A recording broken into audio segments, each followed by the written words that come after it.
सभापति महोदय, मैं ये जो बिल पर पक्ष और विपक्ष के सभी सदस्यों ने अपने मूल्यवान विचार रखे हैं, वो सभी का सबसे पहले धन्यवाद करता हूं। और क्योंकि बिल पायलट कर मेरे साथी लाए हैं, मेरी जिम्मेदारी है कि सभी सदन के सम्मानित सदस्यों के मन में जो शंकाएं हैं, जो सवाल है, उसको निर्मूल करते हुए मैं प्रयास करूं कि बिल सर्वानुमत से पारित हो।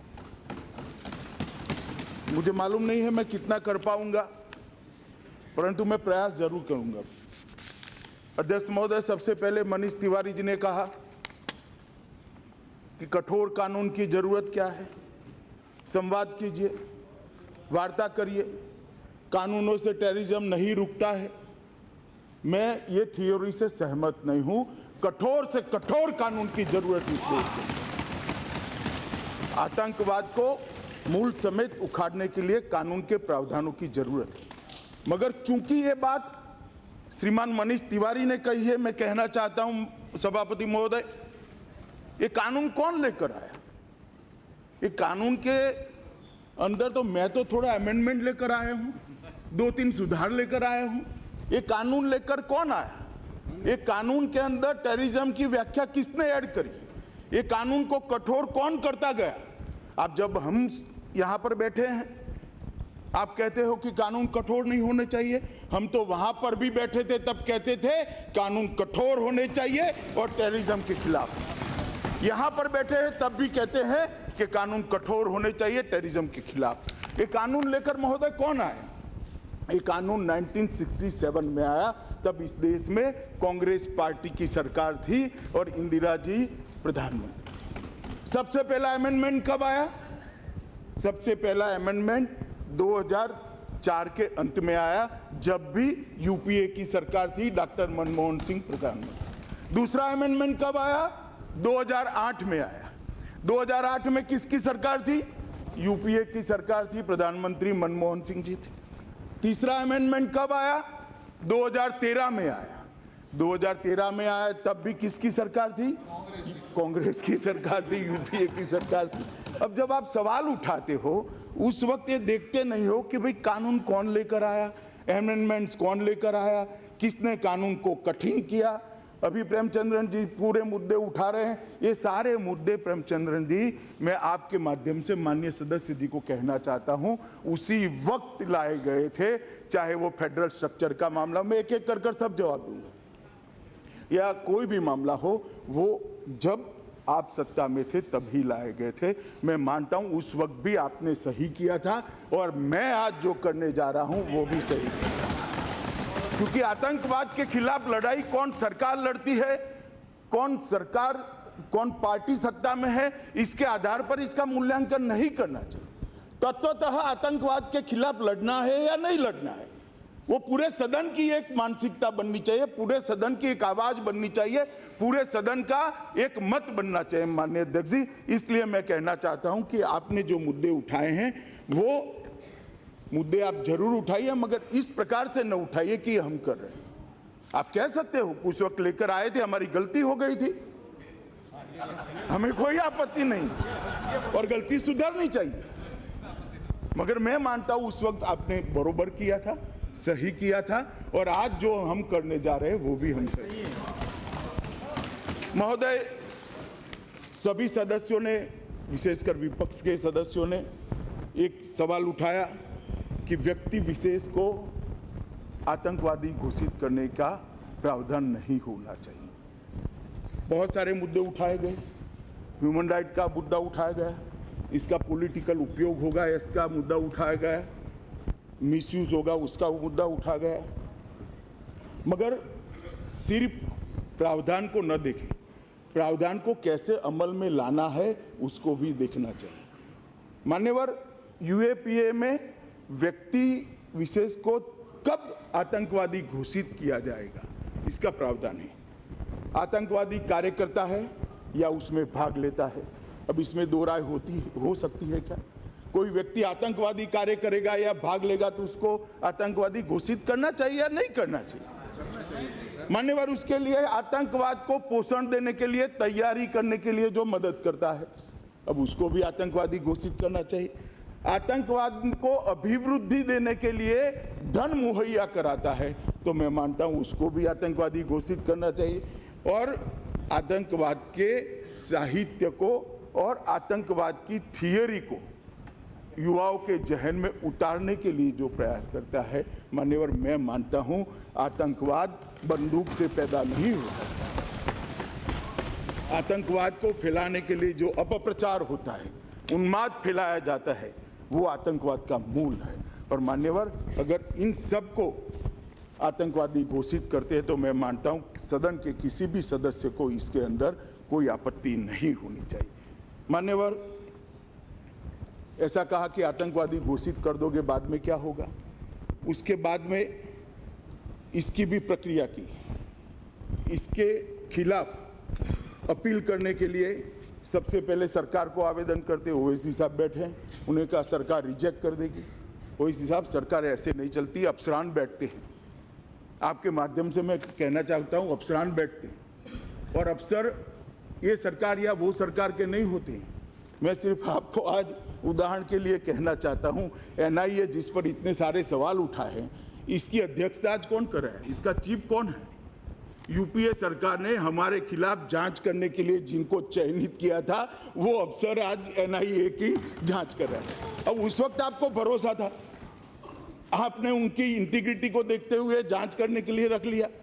अब आज वो एनआईए के चीफ है, एनआईए पे आप डाउट कर रहे हो, मुझे तो मालूम नहीं पड़ता। फिर भी चलो मान लो सरकार के दबाव में अफसरों ने, सरकार ने निर्णय किया, तो उसके पर रिटायर्ड हाईकोर्ट जज के नेतृत्व में एक रिव्यू कमेटी है जो इस पर विचार करेगी। और अगर वहां पर भी रिव्यू कमेटी, ओवैसी साहब ने कह दिया, मान्यवर की रिव्यू कमेटी रिजेक्ट कर देगी। अब अपील भी उन्होंने कर दी, जज भी वो बन गए, परिणाम भी उन्होंने घोषित कर दिया। क्यों रिजेक्ट करेगी भला? ठीक नहीं है तो? हाईकोर्ट के जज किसी के इशारे पर चलेंगे? हम हाईकोर्ट के रिटायर्ड जज पर भी श्रद्धा नहीं रखेंगे? मान्यवर श्रीमान, मैं कहना चाहता हूं रिव्यू कमेटी भी अगर इसको रिजेक्ट करती है तो इसके खिलाफ कोर्ट में जाने का अधिकार हर व्यक्ति को है और वो अबाधित अधिकार है जिसको कोई कानून ने, इस कानून ने नहीं ले लिया। अब ये कहते हैं कि व्यक्ति को करने की जरूरत क्या है। मैं दो उदाहरण देना चाहता हूं। अभी यूएन ने मौलाना मसूद अजहर को टेररिस्ट घोषित किया और टेररिस्ट घोषित करने के लिए जो प्रियम्बल बनाया गया, उसके प्रियम्बल में बड़ी खूबसूरती से, बहुत डिटेल में इसका वर्णन किया मान्यवर कि हम एक के बाद एक आतंकवादी संस्थाओं को आतंकवादी संस्था घोषित कर रहे हैं। ये मौलाना साहब जो है वो संस्था को बंद कर दूसरी संस्था कर देते हैं। फिर से 2 साल तक वो संस्था को आतंकवादी संस्था घोषित करने की प्रक्रिया करते हैं। जैसे ही घोषित होती है वो बंद कर तीसरी संस्था खोल देते हैं। आतंकवाद व्यक्ति की मंशा में होता है साहब, आतंकवाद संस्थाओं में नहीं होता। संस्था कैसे बनती है? व्यक्तियों का समूह ही तो संस्था बनता है। अगर व्यक्ति के मन में आतंकवाद है तो संस्था पर प्रतिबंध लगाने से नहीं रुक सकता। वो व्यक्ति दूसरी संस्था बनाकर कैसे रोकेंगे? रोकना चाहते हैं या नहीं चाहते? मैं मानता हूं मान्यवर, ये सरकार की प्राथमिक फर्ज है कि आतंकवाद को समूल नष्ट किया जाए। और इसलिए आतंकवादी को, व्यक्ति को आतंकवादी घोषित करने के प्रावधान की बहुत जरूरत है। और अभी यूएन ने करा है। यूएन के अंदर तो ये प्रोसीजर है ही, मगर अमेरिका में भी है। ये तो ह्यूमन राइट के चैंपियन मानते हैं, कोट करते हैं इनकी रिपोर्ट्स को सब। पाकिस्तान में भी है। मैं आपके माध्यम से ओवैसी साहब और सबको जो डर लगता है उनको कहता हूं, पाकिस्तान जैसे राज्य ने कर दिया है। चीन ने किया है, इजराइल ने किया है, यूरोपियन यूनियन ने किया है, ये सब ने किया है मान्यवर। और मैं एक दूसरा उदाहरण देना चाहता हूं मान्यवर। इंडियन मुजाहिदीन आईएम का जो आतंकवादी था यासीन भटकल, उसको इंडियन मुजाहिदीन को एनआईए ने आतंकवादी संस्था घोषित कर दिया। अभी यासीन भटकल कलकत्ता की किसी जेल में पड़े रहे, वांटेड थे, अलग नाम कर दिया, कुछ अलग प्रकार से काम कर दे रहे हैं। वो पता क्यों नहीं चला? क्योंकि वहाँ कोर्ट में पेश भी हुए, छूट भी गए। पता क्यों नहीं चला? क्योंकि यासीन भटकल को आतंकवादी घोषित नहीं किया गया। अगर आतंकवादी घोषित करते तो हर पुलिस स्टेशन में उनका डोसियर होता, फोटो होता, फिंगरप्रिंट्स होते और वो धर लिए जाते। अगर किया होता तो 12 बम धमाके बच जाते। मान्यवर, ये आतंकवादी जो घोषित करने की प्रक्रिया है, इसमें बहुत सारी सावधानियां रखी गई है कि इसका उपयोग दुरुपयोग न हो, परंतु उपयोग हो, इसके लिए हम ये लेकर आए हैं। मान्यवर, मैं मानता हूं कि ये जमाना आ गया है कि एक के बाद एक संस्था बदलने वाले व्यक्तियों को आतंकवादी घोषित कर दुनिया के सामने उनको खुला करने की, उजागर करने की जरूरत है। इसलिए मैं प्रावधान लेकर मान्यवर इस सम्मानित सदन के सामने आया हूं। धारा 25 को मनीष जी ने बड़े जोर शोर से उस पर विरोध किया। धारा 25 मनीष जी हम लेकर नहीं आए, मैं धारा 25 में सिर्फ संशोधन लेकर आया और उसके लिए 2-3 बेसिक इश्यू उठाए गए अलग अलग सदस्यों से। एक तो फेडरल स्ट्रक्चर का इश्यू उठाया गया, एक इश्यू धारा 25 कैसे किसी की व्यक्ति की प्रॉपर्टी अटैच कर सकती है। हसनान साहब ने कहा कुर्क करने की बात नहीं, अटैच करने की बात है। कुर्की का ऑर्डर हसनान साहब कोर्ट करेंगे, पुलिस कुर्की नहीं कर सकती। ये कानून का प्रोविजन मैं स्पष्ट करना चाहता हूँ। पुलिस इसको अटैच करेगी, जब्त करेगी, बाद में पुलिस कोर्ट के सामने जाएगी। जब कोर्ट मान्यवर परमिशन देगा तब इसकी कुर्की होगी। तो कुर्की के लिए पुलिस को हमने अधिकार नहीं दिया है, ना किसी डीजी को दिया है। अब फेडरल सेक्टर का सवाल आया मान्यवर, इसमें हमने एनआईए के डीजी को उसी केसों में ये अधिकार दिया है जो केस एनआईए जांच करता, और कोई केस में दिया। जो स्टेट पुलिस यूएपीए लगाना चाहती है और जांच करना चाहती है, इसका तो जब्ती का अधिकार स्टेट पुलिस के पास में ही है। और एनआईए के अंदर ये जो अधिकार है कि राज्यों की सहमति के बगैर केस ले सके और केस चला सके। मैं फिर से एक बार कहता हूं, ये बिल हम लेकर नहीं आए थे, यूपीए की सरकार लेकर आई थी। अगर फेडरल स्ट्रक्चर का भंग हुआ है तो यूपीए की सरकार के समय में हुआ है, मगर मैं मानता हूं ये ठीक है। मैं आज भी कहता हूं यूपीए सरकार ने कराए, फिर भी मैं मानता हूं ठीक है। मगर जो लेजिस्लेशन बनाने वाले थे, उस लेजिस्लेशन के पक्ष में जिन्होंने भाषण की, उनको क्या अधिकार है आज वो लेजिस्लेशन पर सवाल खड़ा करने का जो उनकी सरकार लेकर आई? मान्यवर, आतंकवाद के मुद्दों पर पार्टी की विचारधाराओं से ऊपर उठना चाहिए, ऐसा मेरा मानना है। और 25(1) को सीजर और अटैचमेंट के जो अधिकार है मान्यवरों को किसी भी प्रकार से कोऑपरेटिव फेडरलिज्म को नहीं तोड़ते हैं। सम्मानीय सदस्य महुआ जी ने भी ये इशू उठाया था, मैं इसके लिए इसको थोड़ा एक्सप्लेन करना चाहता हूँ।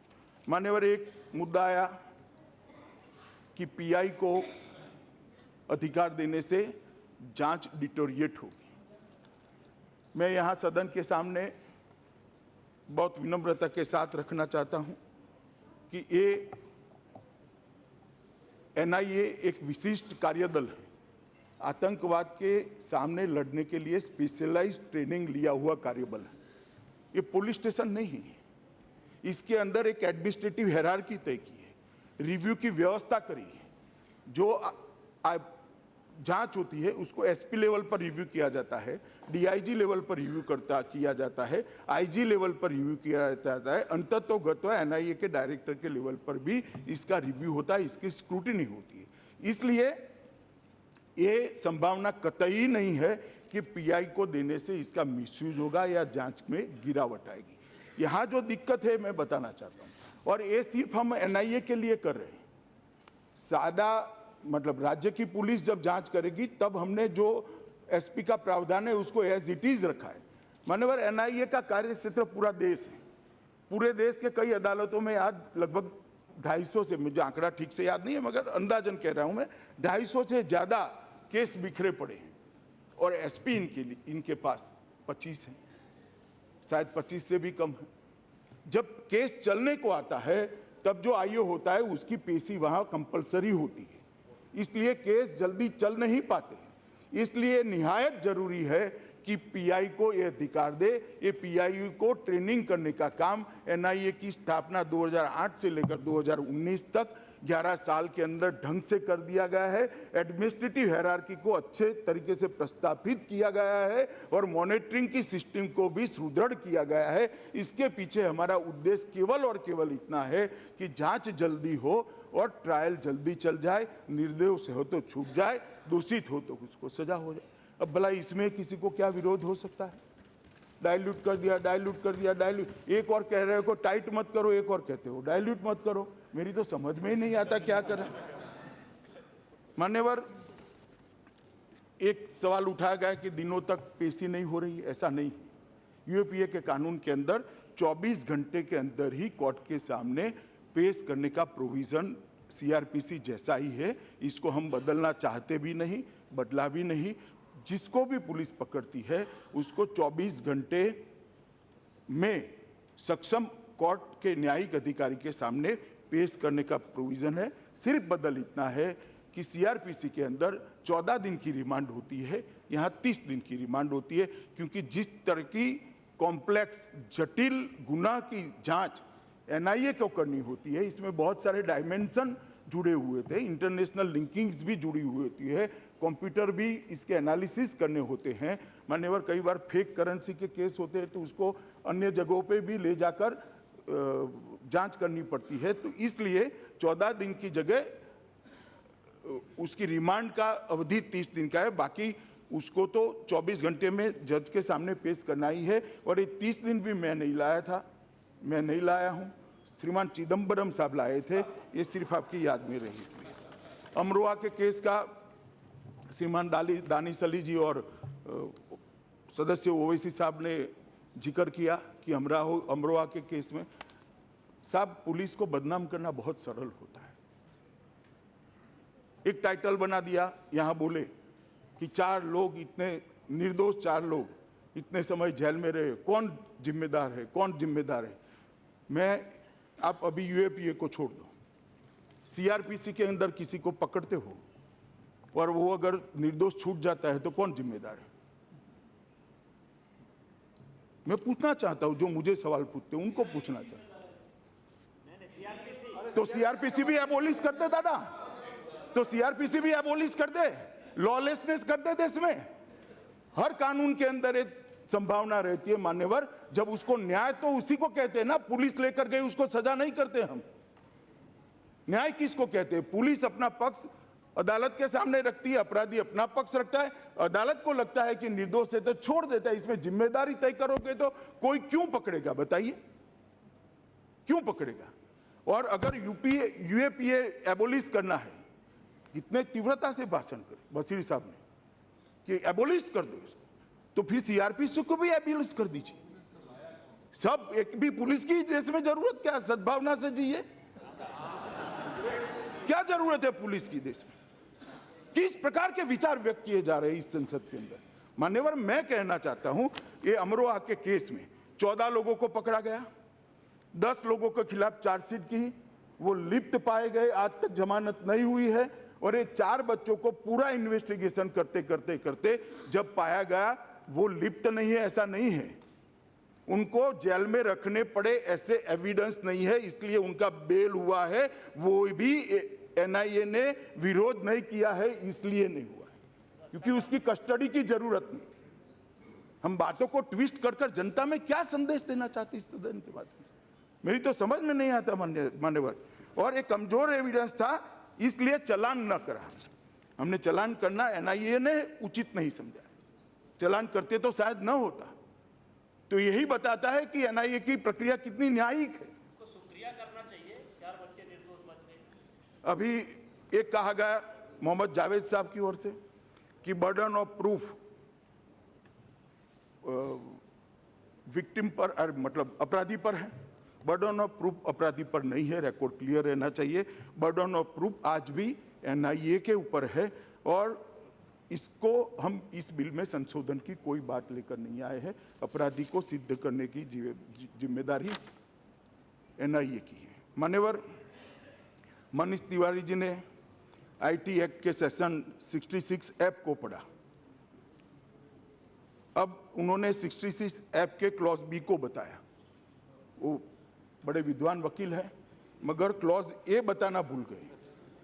उन्होंने कहा मेरे कंप्यूटर में कोई घुस सकता है, आपके कंप्यूटर में भी कोई घुस सकता है। इन्होंने 66 एफ और क्लॉज बी बताया, 66 एफ और क्लॉज ए नहीं बताया, जो मैं बताता हूं।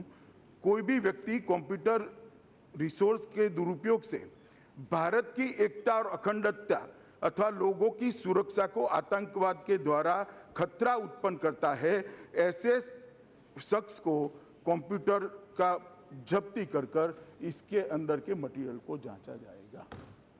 अब ये सारा पढ़े कि मेरे कंप्यूटर में घुस जाएंगे, यहाँ हमारे और भी हाथ करके बोले इनके कंप्यूटर में घुस जाएंगे, मगर भाई टेररिज्म करोगे तो घुस ही जाएंगे, क्यों ना घुसे? जो टेररिज्म करेगा इसके कंप्यूटर में पुलिस जरूर घुसेगी मान्यवर, और घुसना चाहिए पुलिस ने, ये इसका ड्यूटी है। मान्यवर हम बातों को इस प्रकार से रखते हैं जिससे पूरे देश के अंदर एक प्रकार की भ्रांति खड़ी हो कि जाने क्या चल रहा है, क्या किस प्रकार का लोगों को परेशानी करने वाला कानून हम लेकर आए हैं। मगर मैं बताना चाहता हूं मान्यवर, मैं इनको भी आश्वस्त करना चाहता हूं कि कानून केवल और केवल टेररिज्म को खत्म करने के लिए है, भारत के विरोध के बात को खत्म। इसका दुरुपयोग कभी नहीं होगा मान्यवर, ना करना चाहिए, ना हम करेंगे। और मैं तो कहता हूं कि जो आए सब सत्ता में सबने मर्यादाएं रखनी चाहिए, और मैं इसकी मीमांसा में नहीं जाता दुरुपयोग किसने करे और कितने करे, वरना कहेंगे पॉलिटिकल जवाब दिया। एक सुप्रिया सुले जी ने कहा कि सोशलिस्ट को सामाजिक कर्मी को टेररिस्ट या उग्रवादी नहीं मानना चाहिए। सुप्रिया जी, आपके माध्यम से मैं सुप्रिया जी को विनम्रता के साथ कहना चाहता हूं कि इस देश में बहुत सारे समाज जीवन के अंदर काम करने वाले लोग सम्मान के साथ काम कर रहे हैं, करोड़ों की संख्या में। पुलिस को कोई शौक नहीं है उनको पकड़ने का, मगर अर्बन माओइज्म के लिए जो काम करते हैं उनके प्रति हमारी जरा भी संवेदना नहीं है। और सुप्रिया जी को मैं बताना चाहता हूं आपके माध्यम से मान्यवर, ये वामपंथी उग्रवाद शुरुआत में एक वैचारिक आंदोलन माना जाता था जिसने देश के हजारों लोगों की जान ली। वैचारिक आंदोलन का चोला पहनकर वामपंथी उग्रवाद को फैलाने वाले लोगों के लिए हमारी सरकार के मन में जरा भी दया नहीं है। हम कठोरता के साथ कार्य करते हैं। जो चोला पहनते हैं वैचारिक आंदोलन का और बढ़ावा देते हैं वामपंथी उग्रवाद को, उनको रोकना पड़ेगा। अनपढ़ लोगों को, अबूझ लोगों को, गरीब लोगों को गुमराह कर हाथ में बंदूकें पकड़ाना, अपने उद्देश्य का उल्लू सीधा करना, मैं नहीं मानता है वैचारिक आंदोलन है, मैं नहीं मानता है सामाजिक काम। और मैं मानता हूं मान्यवर कि पुलिस ने जो किया वो ठीक किया। कार्ति चिदम्बरम जी ने कहा कि भाई कितने लोगों को सजा हुई, सजा नहीं होती तो कानून हटा देना चाहिए। मान्यवर मैं आपके माध्यम से कार्तिक चिदम्बरम जी को कहना चाहता हूं कि सजा तो 302 में भी नहीं होती है। कई बार जो मानववध का गुनाह है, मानव हत्या का गुनाह है, उसमें भी सजा कम ही होती है, क्योंकि हमारी न्यायिक प्रक्रिया के अंदर एक सिद्धांत है कि 100 दोषित भले छूट जाए, एक निर्दोष को सजा नहीं होनी चाहिए। इस सिद्धांत को हमने स्वीकारा है। तो कई बार कई लोग छूट जाते हैं, परसेंटेज कम होता है, तो क्या 302 भी एबोलिश कर देंगे? चोरी नहीं रुकती है क्योंकि चोरी का कानून विफल हो गया, वो भी निकाल दो। इस तरह से इसकी मीमांसा नहीं हो सकती। जब हम गंभीरता के साथ सरकार एक कानून लेकर आती है जो टेररिज्म को कंट्रोल करने के लिए है, टेररिज्म को समाप्त करने के लिए है, तो उस पर बोलते वक्त हमने पार्टी की विचारधारा से ऊपर उठकर बोलना चाहिए। और मान्यवर मैं इतना ही विनम्रता के साथ आपके माध्यम से एक सेकंड मेरी बात समाप्त हो जाने दो, बाद में बोलो भाई। मान्यवर मैं इतना ही कहना चाहता हूं कि ये जो कानून का संशोधन लेकर मेरे साथी और मैं आए हैं आपके समक्ष, इस सदन के सामने आए हैं। ये समय के अंतराल में आतंकवादियों और आतंकवादी संगठनों ने जो हमारी एजेंसियां हैं उससे आगे 4 कदम गए हैं। ये कानून हमारी एजेंसी को उनसे 4 कदम आगे रखने का प्रयास है और मैं मानता हूँ शासन का। 1 मिनट भैया, क्यों इतने अधीर होते हो? आपका नाम तो बरोबर अधीर है यार। मान्यवर,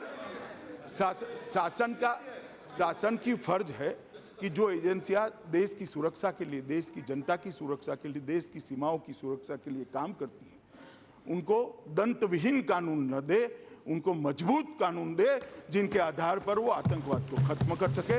अतः मैं इतना ही कहना चाहता हूं, इस बात पर सभी लोगों ने सदन में एकमत करने से दुनिया में, देश में और विशेषकर आतंकवादियों के ग्रुपों के अंदर बहुत अच्छा मैसेज जाएगा। मैं अपील करता हूं सभी इसका समर्थन करें और बिल को सर्वानुमत से पास। एक मिनट, अधीर रंजन जी।